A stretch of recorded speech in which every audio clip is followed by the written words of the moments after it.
함께 오늘 말씀을 나누기를 소망합니다. 여러분, 신자가 된다라는 것, 성도가 된다라는 것은 어떤 의미를 담고 있을까요? 단순히 그 구원의 확신을 가진 그런 사람을 우리가 의미하는 걸까요? 그렇진 않습니다. 이 신자가 된다라는 것은 이 믿음을 가진 사람, 그러니까 믿음을 가진 사람이 된다. 우리가 이렇게 생각하면 좋을 것 같은데요. 이 믿음에는 두 가지의 종류가 있겠죠. 첫 번째로 믿음은 예수 그리스도를 구세주로 믿고 영접해서 하나님의 자녀가 되는 권세를 얻는 것, 그것이 믿음이고, 두 번째로 믿음은 이 삶 속에서 하나님을 진심으로 믿으며 살아가는 것, 그것이 바로 믿음의 생활이고 믿음의 모습이 될 것입니다. 그런데 이 첫 번째 믿음은요, 예수 믿는 우리들 모두가 동일하게 가지고 있는 믿음인 반면에, 이 두 번째로 말씀드렸던 믿음은 믿음에 관한 정의는 이 사람마다 이 많은 차이가 나게 됩니다.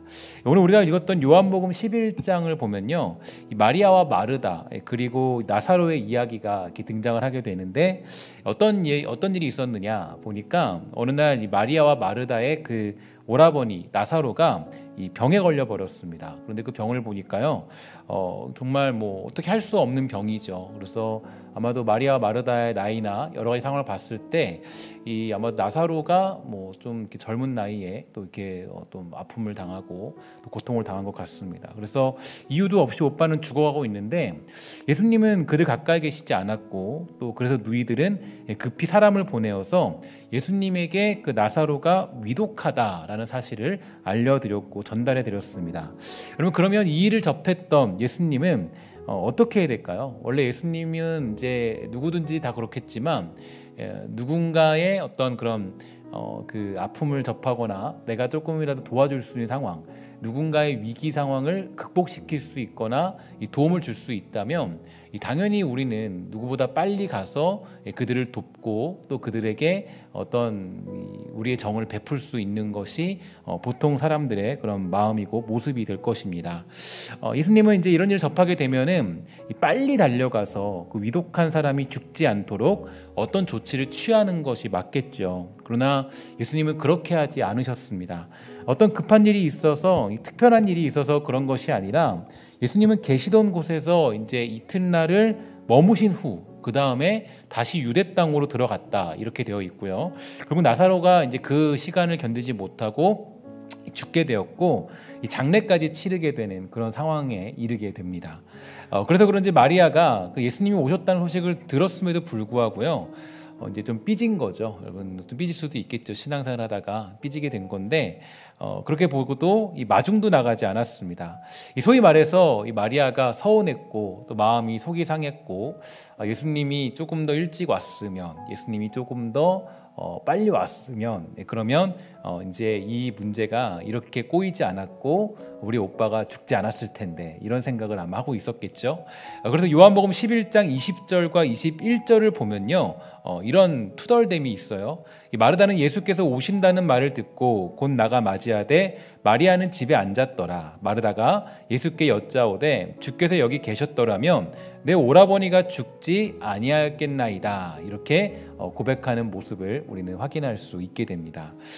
여러분, 예수님을 향한 원망이 가득한 그녀의 모습을 우리는 확인할 수 있게 되는데, 사실은 여러분, 우리가 이 모습, 이 마르다의 모습, 또 마리아의 모습, 이런 두 사람의 모습을 봤을 때 이 두 사람의 모습이 사실 우리가 가진 모습이라고 보면 좀 많이 느껴지게 될 거예요. 그러니까 우리들도 인생을 살아가다 보면 이러한 일들을 만날 때가 많이 있게 되죠. 하나님께 저 삐졌어요. 저 이렇게 열심히 했는데, 하나님께 기도했는데 하나님 왜 이렇게 저를 힘들게 만들고 빨리 우리를 도와주지 않습니까? 우리가 가장 많이 하는 원망 중에 하나가 어떤 원망과 불평이냐 보면, 주님 왜 이렇게 늦게 오십니까? 좀 일찍 오셔서 아닌가요? 예수님 좀 늦게 오시기를 원합니까? 좀 내가 시집도 가고 장가도 가고 내가 돈도 벌고 그 다음에 주님 오셔야 돼요. 그렇지 않죠. 우리가 성도라는 사람들은 주님이 당장 내일 지금이라도 오셨으면 좋겠습니다. 이게 성도가 가지는 가장 최고의 믿음이 됩니다. 그래서 사실 예수님이 지금 당장 오지 않는 것에 대한 불만, 또 여기에 대한 원망, 이 불평들은 다 가지고 있죠. 특히 목회자들이나 이런 사람들은 더 여기에 대해서 많은 원망을 하고 불평을 하고, 하나님 제발 좀 내일 좀 왔으면 좋겠어요. 주님 오셨으면 좋겠습니다. 그래서 이 나라에 하나님의 평화, 땅, 하나님의 새하늘 새 땅이 임했으면 좋겠습니다. 이게 우리들이 가지는 생각이죠. 마치 이 마리아와 마르다가 가졌던 원망과 불평들을 우리가 다 가지고 있다라고 보면 될 것 같습니다. 우리들도 인생을 살아가다 보면요, 이러한 일들을 많이 만나게 되는데, 하나님이 살아계시다면 어떻게 이런 일을 생기게 합니까? 하나님 살아계시기는 합니까? 라고 이렇게 불평과 원망을 늘어놓게 됩니다. 이런 원망들은 우리가 수도 없이 우리의 입에서 달고 있고, 또 우리의 삶 속에서 수도 없이 이야기했던 원망들이죠. 그런데 이렇게 원망하는 마리아와 마르다를 향하여서 예수님이 말씀하시는 내용, 그러니까 원망하고 불평하고 있는 상황에서 예수님이 지금 뭐라고 하시는지가 굉장히 재밌어요. 그러니까 이게 저는 이 본문을 보면서 너무나도 참 재밌었고, 조금 이게 뭐랄까요, 이렇게 참 이렇게 유쾌하고 좀 재밌다 이렇게 하면 너무 생각이 좀 그렇지만, 뭔가 조금 너무 엉뚱하고 너무나도 이게 좀 당황스러웠어요. 왜냐하면 보통 여러분 이런 원망이 있고 불평이 있으면 여러분들이 기대하는 얘기는 어떤 겁니까? 얘야 울지 마라, 얘야 그렇게 하지 않아도 괜찮아, 좀만 기다려 볼래? 아니면 뭐 조금만 참아보지 않을래? 야 뭐 많이 속상했구나, 이게 맞잖아요. 이게 보통은 오라버니를 잃었던 그 두 자매에 관해서 그렇게 하는 것이 맞습니다. 근데 25절과 26절을 보면요, 예수님은 이렇게 얘기를 하죠. 예수께서 이르시되 나는 부활이요 생명이니 나를 믿는 자는 죽어도 살겠고 무릇 살아서 나를 믿는 자는 영원히 죽지 아니하리니 이것을 내가 믿느냐, 이렇게 묻고 있습니다. 그러니까 이게 물론 상황은 굉장히 슬픈 상황이에요. 상황은 굉장히 어렵고 굉장히 상황은 뭔가 복잡하고 미묘한 상황인데, 제가 좀 이렇게 재밌다라고 표현한 것은 우리 인생 속에서 우리가 가진 질문 속에서 하나님이 바로 이 질문에 대한 답, 내가 가진 원망과 불평에 대한 질문에 대한 답을 이렇게 해주신다는 거예요. 그러니까 보통 우리는 하나님 앞에서 위로받길 원하고, 보통 우리가 그냥 격려받길 원하고, 우리가 원했던 내용들에 대해서 응답받는 게 우리가 위로라고 생각하지만, 주님은 말씀하시기를 나는 부활이다, 그리고 나를 믿는 자는 죽어도 살겠고 무릇 살아서 나를 믿는 자는 영원히 죽지 않겠다, 이렇게 우리의 원망과 불평 속에서 대답을 해준다는 것, 이게 바로 우리에게 주시는 내용이죠. 도대체 이게 무슨 소리인지 마리아 마르다의 속을 뒤집어 놓으려고 예수님이 작정하신 것처럼 보일 정도로 이 동문서답을 하고 있는 것처럼 들립니다. 그런데 지금 자신이 사랑하는 오라버니의 장례를 치른 후에 슬픔에 빠져 있는 그들에게, 야 죽었잖아, 죽은 건 죽은 거고 훗날 살게 되면 영원히 죽지 않을 거야 라고 말하는 것과 똑같습니다. 한번 생각을 해보십시오. 여러분들이 이런 상황에 처해 있다면 어떤 기분과 어떤 마음에 들 것 같습니까? 아마도 교회에서 혹여라도 어떤 이런 상황이 있을 때 뭐 저나 아니면 뭐 이런 사람들이 뭐 이제 이렇게 얘기를 한다면, 나 이제 교회 안 나갑니다 라는 말이 단박에 다음 주에 들려오게 될 것입니다. 그런데 이 말을 듣자마자 마르다가 27절에 보니까 다음과 같이 말하죠. 이르되 주여 그러하외다, 주는 그리스도시요 세상에 오시는 하나님의 아들이신 줄 내가 믿나이다, 이렇게 고백을 합니다. 분명히 지금 마르다가 예수님께서 오라버니를 살려내서 뭐 가슴 벅찬 상태가 아니에요. 매우 섭섭하고 화가 나고 짜증이 나고 불안한 상태죠. 그럼에도 불구하고 그녀의 고백은 놀랍습니다. 저는 이것을 보면서 우리가 가져야 될 두 번째 믿음이 무엇인가에 대해서 한번 생각을 해보게 되었는데, 보통 우리는 믿음에 대하여서 굉장히 성공주의적이고 낙관주의적이고 그런 사고에 빠져 있습니다. 그러니까 뭔가 성공하는 것 같이 보이고 이 낙관적인 것이 보여야 믿음의 고백을 하게 되고, 또 그것을 믿음의 승리다, 하나님이 응답하셨다, 나를 위로하셨다, 나에게 뭔가 어떤 하나님이 그런 제스처를 취했다, 이런 생각을 하지만, 실제로 믿음이 저와 여러분들의 삶에 작동되는 것은 불안함 가운데, 슬픔 가운데, 아픔 가운데, 앞이 캄캄하고 아무것도 보이지 않는 가운데 그래도 내가 예수님의 말씀을 의지하여 나아갑니다 라는 고백을 할 줄 아는 것이 믿음이라는 것입니다. 그러니까 인생에서 상처받을 수도 있고요, 섭섭한 일이 있을 수도 있겠지만 그런 와중에 우리는 믿음으로 주님을 고백할 줄 아는 것이 곧 믿음의 실력이 되는 것이죠. 이 마르다가 이런 신앙을 고백하게 되니까 예수님께서는 매우 감동하셨을 겁니다. 그래서 이제 나사로를 살려주시기 위해서 마르다를 앞서 가시는데요, 이 38절과 39절을 보니까 예수님은 다음과 같이 말씀하십니다. 38절과 39절인데 이렇게 말하고 있죠.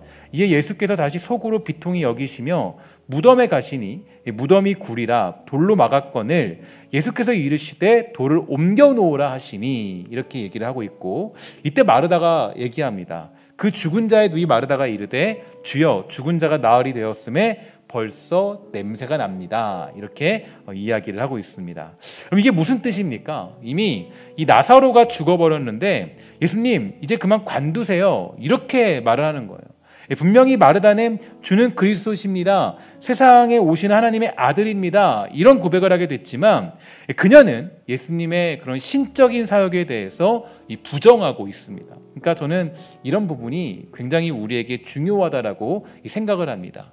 우리들이 곳곳에서 여러 자리에서 신앙 고백을 하게 되죠. 새벽 기도도 열심히 하고 수요 예배도 드리고 금요 기도회를 드리게 되고 구역 모임 등을 드리면서 열심히 우리는 고백합니다. 어떤 고백을 하느냐? 주는 그리스도시요 살아계신 하나님의 아들입니다, 이렇게 고백을 하고 있고 끊임없이 우리는 이런 고백을 달고 살아갑니다. 그러나 뭐가 문제냐? 이런 고백은 갖고 있지만 삶의 현장에 들어가면 우리의 믿음은 멈춰버린다는 거예요. 그러니까 우리가 이제 이 고백은 다 갖고 있어요. 신앙 고백은 다 가지고 있어요. 근데 뭐가 문제냐면 이 신앙 고백이 우리의 삶에 들어가는 순간 거기서는 그게 고장나 버리는 게 우리의 문제점입니다. 그러니까 이 주는 그리스도시요 살아계신 하나님의 아들입니다 라고 고백하는데 그 고백이 바로 우리의 삶에 들어갔을 때 작동되지 않는다라는 것, 그게 우리가 가지고 있는 해결해야 될 가장 큰 문제가 되는 것입니다. 그러면 왜 과연 이 믿음이 작동되지 않는 걸까? 가장 중요한 원인이 있습니다. 이 믿음이 멈추는 이유가 있는데요, 그것은 우리가 하나님의 뜻과 계획과 선하심을 믿지 못하기 때문이에요. 그러니까 그분의 일하심, 하나님이 하신다라는 것을 믿고 있지 못하기 때문에 사실은 믿음이 작동되지 않는 이유가 거기에 있는 겁니다. 그러니까 우리가 오늘 본문에서 잘 보고 있는 것처럼 예수님은 이틀 동안 거기서 그 계시던 곳에서 유숙하셨습니다. 분명히 우리에게는 너무나도 급한 상황이고 예수님이 당장 오셔야만 해결될 것 같고 이 문제가 사라져야 뭔가 될 것 같다라고 생각을 하게 되지만 예수님은 전혀 그렇지 않으셨죠. 그 이유는 다른 것이 아닙니다. 바로 하나님의 계획이 있기 때문이에요. 그러니까 예수님이 그냥 나 조금 쉬다 갈래, 조금 내가 피곤하니까 몸 좀 이렇게 좀 따뜻하게 하고 또 그러고 갈게, 그게 아니에요. 예수님은 그래서 늦게 가신 게 아니에요. 그러니까 우리가 이걸 잘 생각하셔야 돼요. 예수님이 왜 이틀 뒤에 왔을까? 왜 그랬은 거예요? 이유가 뭐예요? 아니 그 소식을 들었으면 당장 오는 게 맞잖아요. 근데 예수님은 왜 이틀 동안 거기에 머무르시고 그 다음에 그 자리에 간 거예요? 예수님이 나 발집 좀 아프니까 조금 몸이 피곤하니까 좀 늦게 갈래. 그렇지 않죠. 예수님은 그러신 분이 아니세요. 예수님은 하나님의 아들이시고 또 완전히 일하시는 분이시기 때문에 피곤을 하셨겠지만, 육체의 몸을 입고 오셨기 때문에 피곤하셨겠지만 그 피곤 때문에 하나님의 일을 미뤄버리시는 분은 절대로 아니십니다. 그런데 근데 예수님은 거기서 그 이틀 동안 곳에 계셨고, 왜 예수님은 그렇게 좀 뒤에, 그렇게 나사로가 죽은 후에 냄새가 풀풀 풍기는 그때서야 예수님이 그때서야 찾아오게 된 걸까? 이게 우리가 가져야 될 가장 중요한 마음이죠. 그러니까 이유가 있습니다. 바로 어떤 거냐면, 분명 우리는 너무나도 급한 상황이라서 예수님이 당장 오셔야 할 것 같고 이 문제가 사라져야 뭔가 될 것 같다고 생각하지만 예수님은 그렇지 않았어요. 그 이유는 뭐냐? 바로 하나님의 계획, 하나님의 뜻, 하나님의 선하심이 바로 거기에 움직이고 있고 그것이 작동되고 있는 상황이기 때문입니다. 그럼 믿음이라는 거는 그럼 뭐예요? 믿음이라는 건 어떤 거예요? 믿음이라는 건 이제 내가 믿음으로 구원을 얻는 것, 그거하고 두 번째 믿음, 두 번째 믿음이라는 건, 내가 삶 속에 작동되는 그 믿음이라는 건 뭐냐면 다른 게 아니라 바로 하나님의 선하심과 그분의 계획과 뜻을 믿고 살아가는 거예요. 안절부절되는 게 아니에요. 막 어떤 일이 터졌다고 그 일 때문에 막 어떻게 하지 안절부절되면서 두려움에 빠지고 막 이거 원망하고 불평하고 그런 게 아니라고요. 그러니까 내가 하나님을 믿고 있다, 믿음이 있다라고 했을 때는 아주 고요하게, 아주 평안하게 어떤 자리에서도 하나님의 선하신 뜻을 믿고 살아가는 것, 그리고 내가 해야 될 충성된 일을 감당하는 것. 그래서 여러분, 충성이라는 게 왜 중요하냐면요, 충성이라는 것은 흔들리지 않는 사람이 할 수 있어요. 어떤 상황이 찾아와도, 어떤 일이 찾아와도 흔들리지 않는 사람들이 충성할 수 있습니다. 그러니까 이것은 곧 무슨 얘기냐면 그들이 믿음이 있다라는 얘기예요. 믿음이 있는 사람만이 충성을 감당할 수 있어요. 왜냐? 믿음이라는 것은 하나님의 뜻이 있다는 것을 믿고 있는 것이기 때문이에요. 지금 이 순간에도, 지금 이 말도 안 되는 상황에서도, 예를 들어서 지금 포탄이 나게 떨어지는 이 상황에서도 하나님의 뜻이 거기에 있다는 걸 믿고 있는 것이 믿음이기 때문이에요. 야, 이제 우리 끝났구나, 망했구나, 하나님이 실수한 거 아니냐, 그게 아니라 거기에도 하나님의 일하심이 있다는 것을 믿는 게 믿음이기 때문이에요. 근데 우리가 보통 나의 삶 가운데 이 믿음이 작동되지 않는 이유가 어디에 있냐면 우리가 하나님의 뜻과 선하심을 믿지 못하기 때문입니다. 제가 우리는 보면 안절부절거리죠. 하나님의 뜻과 계획을 믿지 못하고 그분의 선하심을 믿지 못하니까 걱정 태산이고 불안이 밀려오고, 불안이 곧 결국 두려움을 만들어내는 겁니다. 그게 우리들의 모습이고 연약한 모습이기도 하죠. 언젠가 제가 그 여러 가지 그 이유들로 인해서 한번 이제 거기 이제 등록금을 갚아야 되는 게 있어요. 그거를 주님 오실 때까지 갚아야 되는데 계속 갚아야 돼요. 끝까지 갚아야 되고, 주님 빨리 오셨으면 좋겠어요. 그걸 계속 갚아야 되는데 갚다가 보니까 이제 저도 모르게 깜박한 거예요. 그래서 이제 그게 하다 보니까 그거를 갚을 수가 없게 됐어요. 그 하루가 밀린 거예요. 그래서 이제 그게 하루 이틀이 밀렸는데 그 밀린 상황 속에서 전화가 막 와요. 저에게 전화가 오고 여기저기 전화가 오고, 심지어는 제가 어머니 아버지랑 이제 벌써 분가한 지가 벌써 10년이 돼 가는데 그 집에 전화가 갔어요. 전화가 가가지고 자기 아들이 돈 안 내고 있다 이런 식으로 전화가 오고, 그래서 아들이라고 그러지 않았지만 그거를 이제 못 냈다. 깜짝 놀란 거야. 엄마한테 전화가 왔어요. 그래서 야, 너 돈 안 낸 거 있냐고. 그래서 그때 학자금 대출이 그게 어떻게 보니까 어떤 게 안 나간 거예요. 계속 전화가 막 계속 수도 없이 와요. 근데 사정을 보니까 제가 다음날 늘 수밖에 없어요. 근데 그럼에도 불구하고 저를 믿지 못, 제가 분명히 얘기했죠. 제가 내일 입금하겠습니다. 근데 안 믿어요. 또 전화 오고 믿지 않아요. 제가 근데 그걸 겪으면서 어떤 생각이 들었냐면 우리들도 똑같다라는 거죠. 하나님의 뜻을 안 믿어요. 하나님이 야 기다려라, 그러면 기다려야 되잖아요. 하나님이 이틀 뒤에 가시면, 주님이 이틀 뒤에 오시면 뜻이 있는 거잖아요. 이유가 있는 거잖아요. 근데 우리는 조바심내요. 그리고 그게 안 되면 원망하죠. 불평해요. 주님, 당신이 안 와서 지금 우리 오라버니가 죽었어요. 내가 예수님인 건 믿고 그리스도는 믿긴 믿어요. 내가 그거 알아요. 그거 믿긴 믿는데, 근데 주님이 안 왔잖아요. 나는 이거는 내가 용납을 못 하겠어요. 도대체 뭐 하자는 거예요, 주님? 사실 우리가 그렇게 살아가지 않아요? 내가 원하는 대로 안 되면, 내 뜻대로 안 되면, 내 계획대로 안 하면 주님도 삐졌어요. 저 이제 교회 안 다닐 거예요. 저 이제 기도 안 할래요. 그게 우리들의 모습이죠.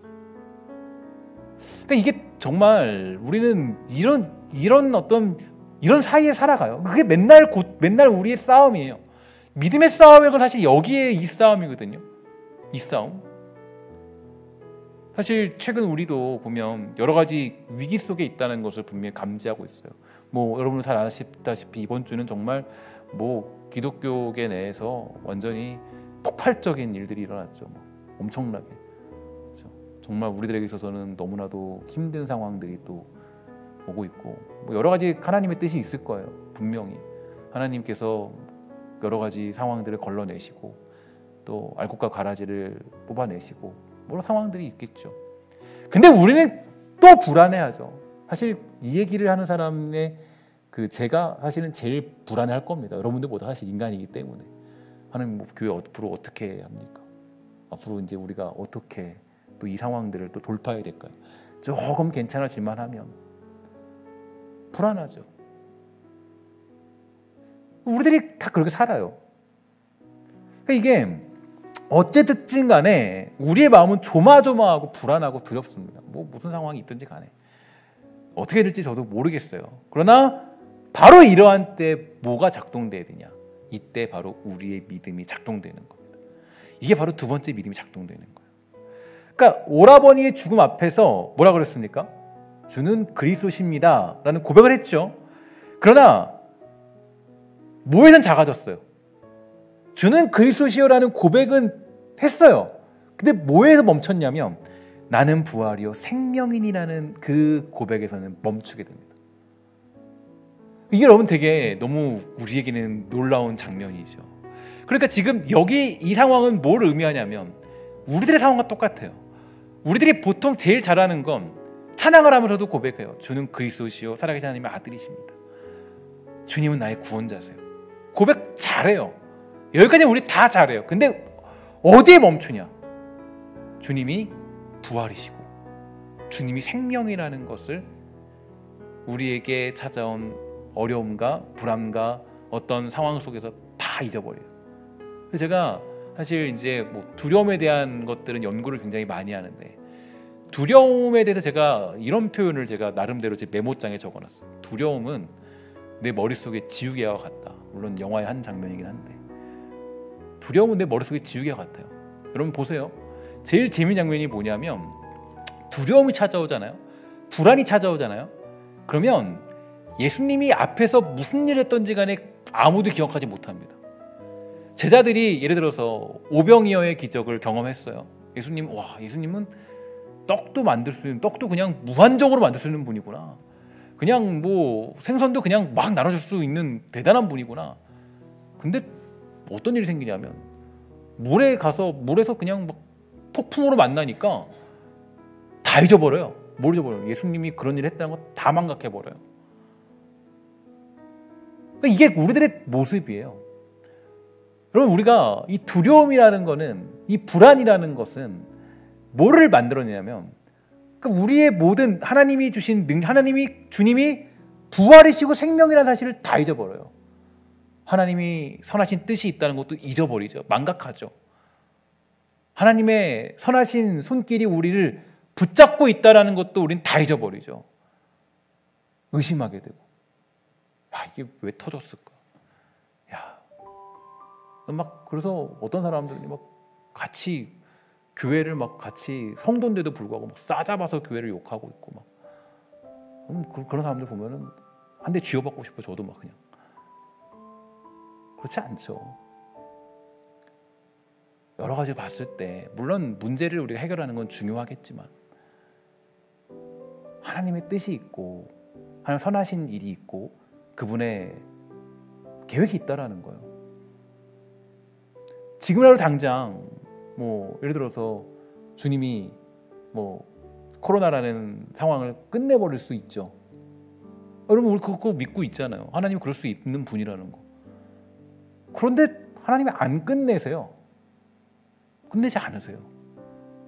그럼 왜 그럴까요? 능력이 없어서입니까?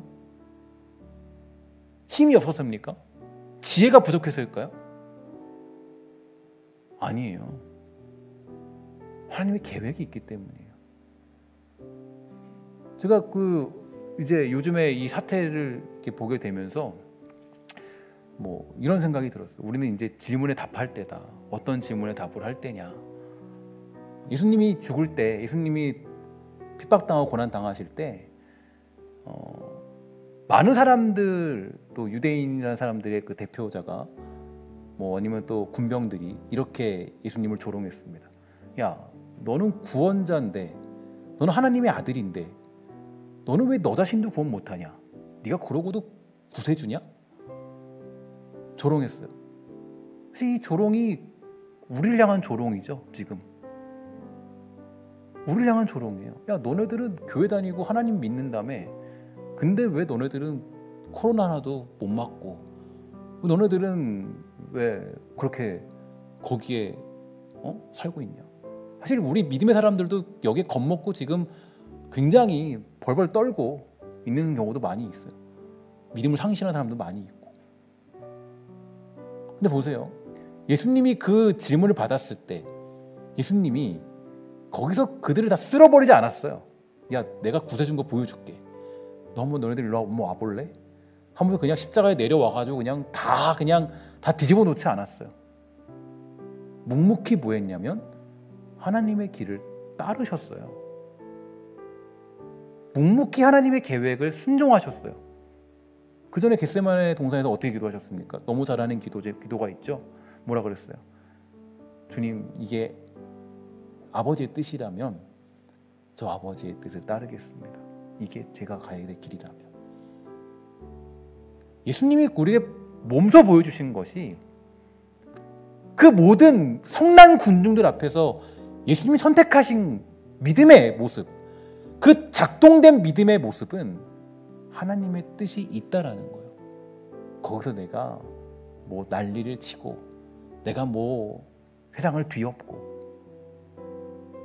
제가 이제 사실 뭐 이거는 조금 여담인데, 사실 우리 한국 교회가 이렇게 된데 문제는요, 이런 상황에 지금 처하게 된 것은 사실 저는 그렇게 판단해요. 교회가 정치 같은 일에 막 신경 쓰기 시작하니까 그때부터 교회가 완전히 상황이 이상한 쪽으로 흐르게 된 거예요. 사실 저는 그렇게 생각해요. 뭐 어쨌든 그건 그냥 여담이고, 하나님의 계획과 뜻이 다 있어요. 근데 우리는 그거를 신뢰하지 못하죠. 하나님, 도대체 이렇게 교회 다니고 힘들죠? 어렵죠? 분명히 이번 한 해도 우리가 당황스러운 일들은 더 많이 있을 거예요. 100% 더 있습니다. 이거보다도 더 심한 일이 아마도 제 생각에는 이제 앞으로 아주 첩첩산중으로 있을 겁니다. 교회 다니는 것에 대해서 우리가 지금 현재 10% 모이고 있잖아요. 근데 지금 현재 저기 뭐 다른 지역 같은 데는 오늘도 들었는데 다른 지역 같은 데는 아예 10%도 못 모이게 예배를 드릴 수 없도록 만드는 상황도 있는 지역도 있어요. 아마 지금 이런 상황을 더 아마 많이 만나게 될 거예요. 그때 여러분 어떻게 하시겠어요? 주님, 내가 예수님 믿긴 믿는데요. 지금 이 교회 보니까, 이 상황 보니까, 그렇게 되면 안 돼요. 거기서 뭐가 탁 튀어나와야 돼요. 주는 부활이시고 생명이시니 우리 하나님은 모든 일의 주관자시고 계획하시며 선하신 분이라는 고백이 우리의 믿음으로 작동돼야 되는 겁니다. 묵묵한 기다림, 아주 묵직하게 그 자리에서 참고 견디며 하나님의 뜻을 따르고, 너 자신이나 구원해라 라는 질문 속에서 내 뜻대로 모든 것들을 뒤바꿔버리는 게 아니라 하나님의 뜻을 쫓아서 그 길을 쫓아가는 것, 그게 바로 우리의 두 번째 믿음이 되는 거예요. 또는 우리 교회 성도들, 또 저도 마찬가지고 우리 모두가 이런 믿음에 섰으면 좋을 것 같아요. 정말.